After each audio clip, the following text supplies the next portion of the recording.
Recursos conceptuales. Con el tiempo he ido aprendiendo ciertos trucos o recursos mentales que me han resultado útiles para encarar algunos problemas, reflexionar sobre ciertos objetos y estructuras. Desearía compartirlos. Cuando nos acercamos a los grandes conceptos, lo primero que solemos hacer es intentar definir claramente su significado. Consultamos una enciclopedia, comprobamos su etimología o cómo diferentes pensadores los han caracterizado a lo largo del tiempo. Pensemos en términos tales como la libertad, la pobreza o el arte. ¿Qué significan? Parece que el primer paso, antes de acometer mayores retos, debería consistir en poder explicar de qué vamos a hablar. Pero ya este primer escalón a mí casi siempre me ha parecido abismal. Tengamos en cuenta que la mayoría de los pensadores no han avanzado mucho más allá de este punto y que la mayor parte de sus escritos ha consistido precisamente en contrastar diferentes significados de forma más o menos original. No dudo de la utilidad de sondear y comparar, pero preferiría ir un poco más allá. Ahora pensemos, por ejemplo, en la libertad, uno de los grandes conceptos éticos y políticos. A mí me ha resultado práctico transformar este concepto en una acción y en lugar de pensar tanto en la libertad, reflexionar mejor alrededor de su verbo, liberar, libertar, o del devenir hacia la liberación. Si le damos movimiento a los conceptos, podemos encontrar perspectivas y sentidos quizá más claros y sobre todo menos teóricos y asépticos, más ligados a la práctica de la vida y de la acción social. Imagino un perro encadenado a la puerta de un garaje y sufriendo porque no puede alcanzar el cubo de agua.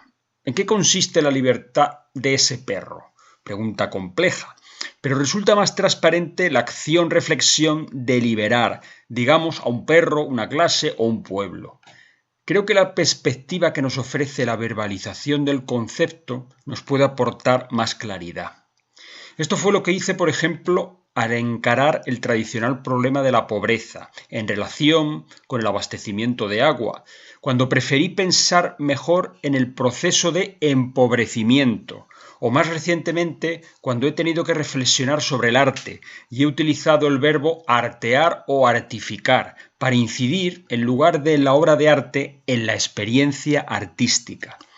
El verbo, además, nos tienta a tener que considerar las fuerzas que lo mueven, las reacciones, a incluir voluntades, a contemplar todo un campo dinámico de energías que, lejos de confundir, nos hace más claro el razonamiento y la posición ética a adoptar, alejada del conceptismo y la rigidez de los conceptos erigidos en tótems lingüísticos. Probemos a verbalizar. También me ha resultado útil la transformación en plural, es decir, añadir eses a los grandes conceptos. Pensemos en términos como la cultura, el poder o el sexo, grandes sustantivos singulares, nombres un tanto majestáticos, enormes. En cambio, si en vez de pensar en la cultura, incidiéramos en las culturas, la cosa cambiaría de aspecto, porque el plural nos ofrece como una red de entes más autónomos, en cuyo campo de acción se dirimen relaciones, influencias, donde las fisuras, las zonas de contacto, los pliegues, las fronteras se ponen de manifiesto en la reflexión y la orientación práctica. El singular nos obliga a tener que elegir, a jerarquizar, a encontrar criterios claros de clasificación antes de entrar en la realidad prosaica del mundo. En cambio, los plurales nos abren el campo de reflexión, como si antes de entrar en mayores detalles utilizáramos una gran lente angular para percibir en bloque los poderes, las culturas y los sexos. Prueba a pluralizar. En otras ocasiones aceptamos algunos juicios, predicados o frases como el inicio o incluso el núcleo esencial de nuestras reflexiones, alrededor de los cuales a veces giramos como acémilas en torno a una piedra de molino que nos tritura las neuronas. Lo idéntico a sí mismo nos cortocircuita irremisiblemente, por lo que a veces resulta oportuno crear polaridades, abrir el campo de reflexión, creando diferencias de potencial que faciliten el flujo electroquímico en nuestros cerebros. Una rutina sencilla y práctica, en este sentido, consiste en darle la vuelta a las frases, voltear los significados, aceptar por un tiempo que el mundo se ha invertido y que la verdad reside en el juicio o el pensamiento contrario. ¿Y si la Tierra se mueve? ¿Y si las mujeres son personas?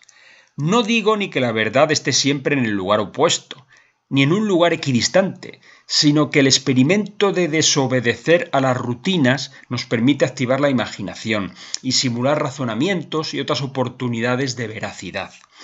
Algo similar al razonamiento contrainductivo de Sherlock Holmes, como sacarle aristas al cubo sólido de nuestras certidumbres, al aplicar el como sí o el y sí para abrir perspectivas y contrastes, generar las fichas de un campo de juego plural en el que poner a trabajar la mente en busca de nuevos itinerarios y alternativas de sentido.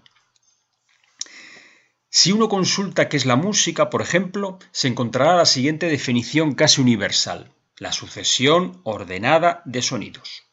Pero, ¿y el sonido desordenado? ¿Dónde ubicar el silencio? ¿Y el ruido no puede formar parte de la música? O si nos acercamos al campo de la ciencia, donde una teoría científica se considera válida solo cuando los hechos no la contradicen, ¿y si consideramos que la experimentación científica habitualmente utiliza únicamente aquellos hechos que la propia teoría define y necesita para su validez?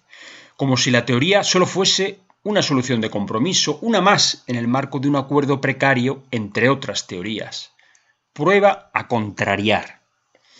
En fin, en suma, contemplar la posibilidad del devenir, la multiplicidad y la desobediencia en nuestra forma de reflexionar.